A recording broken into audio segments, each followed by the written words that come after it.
अस्सलाम वालेकुम नाज़रीन, मैं हूँ आपकी मेज़बान नाइला भट्टी और नजर डालते हैं आज की अहम तरीन खबरों पर। अमेरिका से एक और पैगाम, वजीर खारजा को खत। कांग्रेस रुकन बानी पीटीआई की रिहाई के लिए बेकरार। खत में तहलका मचा देने वाला मुतालबा सामने आ गया।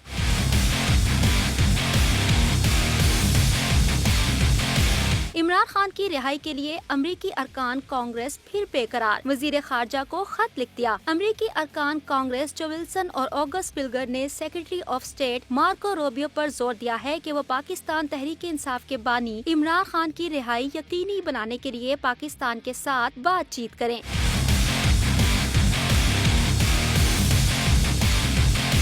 जो विल्सन ने खत की कॉपी एक्स पोस्ट पर शेयर की और लिखा कि पाकिस्तान में जमहूरियत बहाल और इमरान खान को रिहा करवाया जाए। 25 फरवरी को सेक्रेटरी ऑफ स्टेट को लिखे गए मुश्तरका खत में कहा गया, हम मुतालबा करते हैं कि इमरान खान को आजाद करवाने के लिए हुकूमत पाकिस्तान से बात करें। खत के मुताबिक इमरान खान को पसंद किया जाता है। इनकी रिहाई से पाक अमेरिका ताल्लुकात में नए दौर का आगाज होगा। पीटीआई के बानी आपके पहले दौरे हुकूमत में वजीर आजम थे और आपके दरमियान मजबूत ताल्लुकात थे। हम जोर देते हैं कि जमहूरियत, इंसानी हकूक, कानून की हुक्मरानी और पाकिस्तानी अवाम के आजादी इजहार राय के लिए पाकिस्तान के साथ मिलकर काम करें। पाक अमेरिका ताल्लुकात की मजबूती इमरान खान की आजादी पर मुनहसर है।